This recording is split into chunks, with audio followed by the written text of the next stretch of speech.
بسم الله الرحمن الرحيم. بنابي خواي جوان كاري جوان ويست پەیامی ئەمڕۆم حەزەکەم لەسەر نوێژ بێ بەڕێزان. نوێژ گەورەترین عیبادەتە. نوێژ بەڕاستی پێغەمبەری خوا عەلەیهی الصەلاة وەسەلام فەرمێ فەئین قوبیل منه صەلاته قوبیل منه سائر عەمەلی. ئەگەر نوێژەکەی قوبوڵ بە ئینسانێک ئینشاءالله ئەوە هەموو عەمەلەکانی تری لێ قوبوڵ دەکرێت. وپەنا بەخوا من رد عليه صلاته رد عليه سائر أعماله. ئەگەر نوێژەکەی ڕەت بکرێتەوە ئەوە بەڕاستی هەموو کردەوەکانی تری ڕەت دەکرێتەوە. پێغەمبەر صلی الله عليه وسلم فەرمێ ينام عن الصلاة المكتوبة. ئەڵێ ئاگاتان لێبێ لەو کەسانەی کە ئەخەون لە کاتی نوێژە فەرزەکانە لە قیامەتە تا شەبەرد ئەیەن بە سەریانە، دوای ئەوە کە سەریان چاک ئەبێتەوە دیسان تاشە بەدی ترێنن بە سەریانە. گیان ئەی ئەمانە چێن؟ تی ئەمانە ئەوانن کە لە کاتی نوێژە فەرزەکانە خەوتون و هەڵناسن بۆ نوێژەکان بەڕێزان. وهي پێغەمبەر صلی الله عليه وسلم فەرمێ أول ما يحاسب العبد يوم القيامة الصلاة. یەکەم شت کە ئینسان محاسبە ئەکرێ لە قیامەتان نوێژە. هەموو کارەکانی ترت پەیوەستن بە مەلەفی نوێژەوە بەڕێزان. ئەگەر مەلەفی نوێژمان مەزبوط بێ کارەکانی تریش هەموو کارەکانی تریشمان لێوەرەگیرێ. وهي پێغەمبەر صلی الله عليه وسلم فەرمێ بین المسلم وبین الكفر ترك الصلاة. لە بینی کافر و موسڵمانە نوێژە.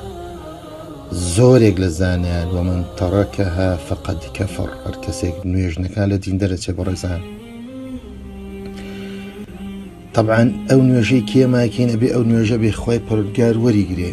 ئیمامی ئەحمەد فەرمێ کە یەکێکە لە چوار مەذهبەکە مەذهبی ئیمامی ئەحمەد فەرمێ كثير من الناس يصلون ولا يصلون. زۆر کەس نوێژ ئەکەن بەڵام وەکوایە نوێژیان نەکردبێ. چۆن؟ ئەو نوێژەی کە ئاگامان لێی نییە، ئەو نوێژەی کە داڵغەمانە ڕوە، ئەو نوێژەی کە ئەیکەیت و دوایڵێ ئۆخەش نوێژەمان لە کۆڵ بۆ نوێژێک تری شوا گەورەیە. وهي قرآن فرمي إن الصلاة تنهى عن الفحشاء والمنكر.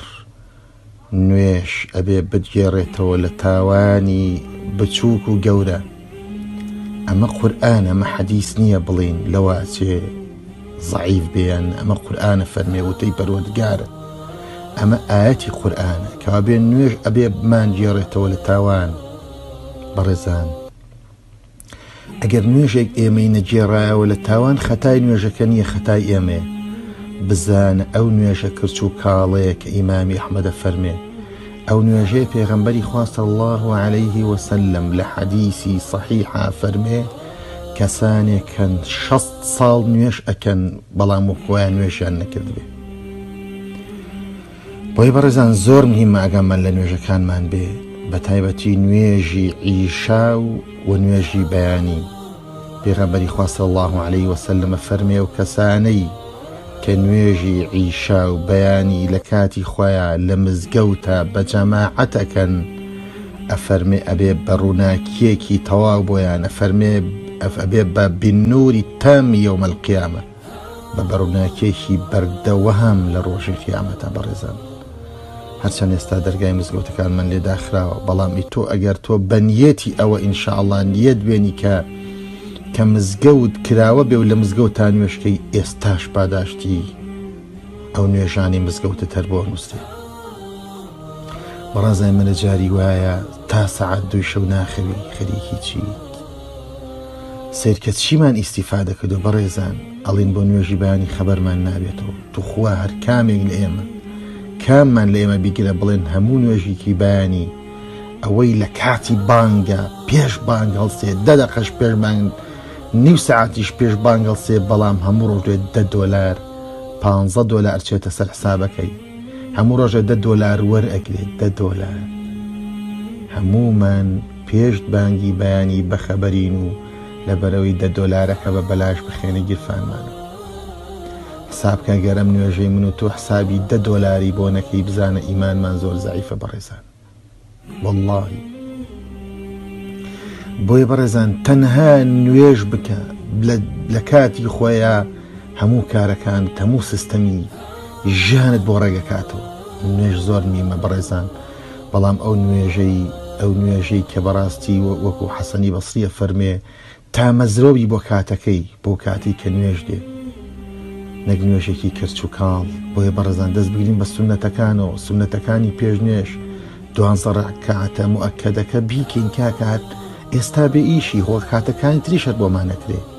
دوو ڕەکعات سونەتی پێش بەیانی، اینجا مەسەلەن 4 کاتی پێش نیوەڕۆ، دوانی دوای نیوەڕۆ، دوانی دوای مەغریب، دوانی دوای عیشا.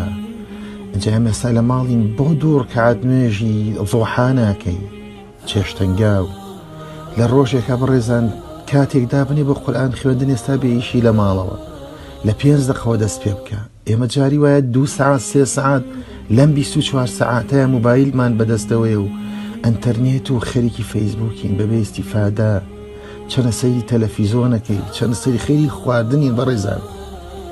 وەڵڵاهی بەڕێزان ئەم دنیای هەرە بڕێتەوە. وەکو لە وتەکانی پێشووتریشا عەرزم کردن، جابا نەخۆشی کوڕانە نەبێ، ئینشاڵڵا کەسمان نایگرێ، بەڵام خۆختەمەنی ئێمە دیاری کراوە هەر ئەڕۆی. وەکو ئیمامی شافیعی ئەفەرمێ زۆر کەسە بوون کە بەبێ ئەوەی کە هیچ دەرد و بەڵایەکیانە بێ مردن. ئەی ئەمانە کێن؟ ئەمانەش ئینسانانێکن وەکو ئێمە بەڕێزان. بۆیە زۆر مهمە ئاگامان لە نوێژەکانمان بێ.